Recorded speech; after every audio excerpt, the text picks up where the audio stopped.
Hello दोस्तों, नमस्कार। आज मैं आपके लिए अपने इस प्रोग्राम में दंत रोग के विषय में बातचीत करूंगा। दंत रोग दांतों का होना हमारे मुंह में हमारी सेहत के लिए बहुत ज़रूरी है। अगर इनसे ही हम अपने सारे स्वास्थ्य को ठीक रख सकते हैं। कारण इनसे भोजन चबाते हैं, खाते हैं, पीते हैं, जो कुछ भी काम करते हैं वो हमारे डायरेक्ट शरीर में जाता है और उनको आमाशय से लेकर के आंतों तक, लीवर तक सभी पचाने में मदद मिलती है। अगर हम दांतों के द्वारा ना चबाएं, भोजन को वैसे ही निकला जाए तो हमारा कोई काम का नहीं आएगा, भोजन अनपचाई हमारे पास में निकल जाएगा और हमारे लिए एक व्यर्थ में ही वो हमारा भोजन जाएगा। अब जैसे हम खाते हैं तो दांतों के हमारे 32 दांत होते हैं। 32 दांतों में छोटा छोटे टुकड़ा लें और उसको हर दांत से ये कोशिश करें कि हर दांत में एक बार से वो निकल गया है, तभी हम आगे भेजें। अच्छा, इन दांतों में कई किस्म से रोग पैदा हो जाते हैं। सबसे पहले दांतों को सड़न, साफ नहीं करेंगे, सड़न पैदा होगी, हिलने लगेंगे, उनकी जड़ें खराब हो जाएंगी, मसूड़े सूज जाएंगे। मसूड़े सूज गए तो उसकी हिलना शुरू हो जाएगा। हिलते हिलते दांत एक बार को गिर जाते हैं। मैंने ये देखा है 50-60 की उम्र में आते हुए लोग अपनी 32 नई लगवा लेते हैं और वो पुराने अपने ओरिजिनल दांत ख़त्म हो जाते हैं। आज जो मैं बताने जा रहा हूँ उससे दांतों को आप जीवन भर आप साथ में रहेंगे, दांत आपके साथ में रहेंगे, आपका साथ निभाएंगे और बिल्कुल ऐसे नए जैसे होकर के काम करेंगे।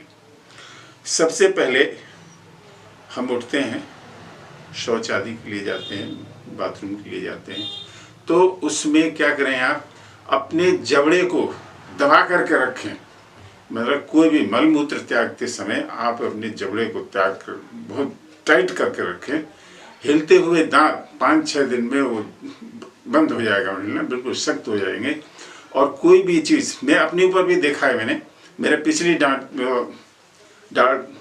हिल रही थी, अब मैंने भी देखा हाथ से लगा करके तो उसे हिलना शुरू हो गया था उसका। अब मैंने 5-6 दिन लगातार, मैं तो करता ही हूँ वैसे, लेकिन 5-6 दिन मैंने विशेष रूप से ध्यान दे करके उसको देखा। अब मेरी दांत नहीं हिलती, वो डांट नहीं हिलती, बिल्कुल सख्त हो गई। तो ये आप ध्यान में रखें कि मल मूत्र त्यागते समय अपने जबड़े को, 32 दांतों को दोनों तरफ के ऊपर नीचे के जबड़े को मिला करके सख्ती से दबा के रखें। 1-2 मिनट का ही काम होता है, ज़्यादा नहीं होता।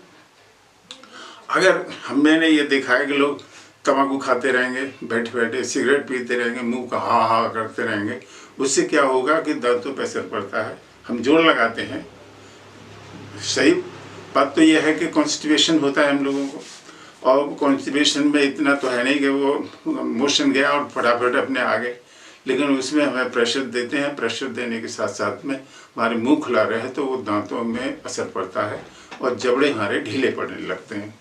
तो इसलिए आप कोशिश करें ये बात की कि कोई भी मल मूत्र त्यागें तो उसको आप अच्छी तरह से जबड़ा बंद करके रखें।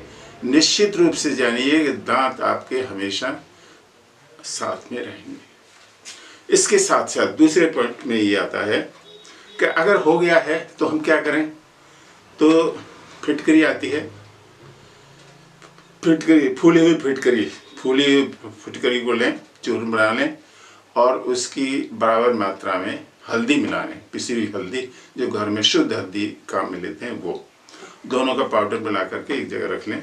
और जब हम मंजन करें, दांतों को साफ करें ब्रश के साथ में या उंगली के साथ में, तो उस पाउडर को लें और वो दांतों में अच्छी तरह से मलें, ब्रश के द्वारा भी और उंगली के द्वारा भी, जैसे भी आपको अच्छा लगे।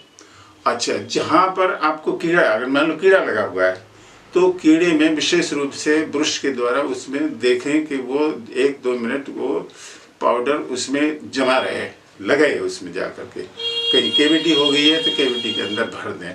दांत हिलता हुआ है तो उसको विशेष रूप से इस पाउडर को लगाएं अच्छी तरह से और 1-2 मिनट मुंह में पड़ा रहने दें और ब्रश करते रहें और वो साथ में रहें। करते करते ठीक हो जाए, जब अपना उसको निकाल दीजिए और अच्छी तरह से पानी को धो दीजिए। अब इससे आपको सड़न, गलन, दर्द और आपके हिलना, दांतों का हिलना, जो पहले से खाने का अंश रह जाते हैं वो उससे सड़न पैदा हो जाती है, कैविटी बन जाती है, तो वो सब इस पाउडर से, इस मिक्सचर से एकदम वाइट, एकदम क्लीन हो जाएगा, एकदम साफ हो जाएगा, कोई चीज़ नाम की दुष्ट नहीं, और आप स्वयं भी महसूस करेंगे हाँ मेरे दांत कुछ साफ हुए।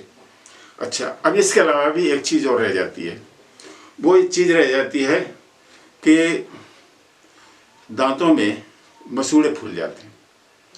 अब मसूड़े फूलने के लिए क्या करें, आप नीम की छाल लें और जामुन की छाल, नीम और जामुन बड़े बड़े पेड़ होते हैं, इनकी छाल निकलना वो आराम से निकल जाती है। उनका काढ़ा बनाएं, 20-25 ग्राम ले लें, 1 गिलास पानी डालें और उसको 1/3 रह जाए तो उसका कुल्ला करें, गरारे करें, कुल्ला करें, दवा मुँह में लेकर के उसके 2-3 मिनट कुछ कुल्ला करें, तो वो 2-3 दिन में ही सूजन आपकी, ये मसूड़े फूल गए, वो दूर हो जाएगी, ख़त्म हो जाएगा। अच्छा, एक छोटा सा और है, फिटकरी और हल्दी के साथ पे जो बताया था उसके साथ ही है। इसकी फिटकरी तो लें, फूली हुई फिटकरी लें, और रीठा के बीज उसको जलाएं, जलाने के बाद पाउडर करें, इन दोनों को मिश्रण बनाएं, तो भी वही काम करता है जो हल्दी और फिटकरी ने किया था। अब फिटकरी, एक सवाल ये होता है यहाँ पर थोड़े से, मतलब आप देखें तो फिटकरी को, फूली हुई फिटकरी कैसे बनाते हैं, बाजार से 100 ग्राम 200 ग्राम फिटकरी लाएं और गैस के ऊपर तवे पर रख दें, उसमें से जब गर्म होगी फिटकरी तो एकदम फूलने लगे, बहुत फूलेगी, और फूलते हुए उसको जैसे जैसे फूलते चले जाए उसको हम चारों तरफ फैलाते चले जाएं, तो जो पानी निकलेगा उसमें से वो फूलते ही निकलता है। एकदम कोई स्थिति आ जाएगी 15-20 मिनट में कि वो सारे पानी निकल जाएगा और बिल्कुल एक सख्त पाउडर के रूप में हो जाएगा। उसको हम तोड़ेंगे तो बड़े आराम से टूट जाएगा, मिक्सचर बड़े आराम से हो जाएगा। और जैसे फिटकरी तोड़ने से सख्त होती है, पत्थर की माफिक होती है, वो एकदम पाउडर के रूप में हो जाएगी। उसको कर लें तो वैसे ही फिटकरी का पाउडर, फूली हुई फिटकरी का पाउडर बन जाता है। धन्यवाद, आप जरूर यूज करिएगा इसे।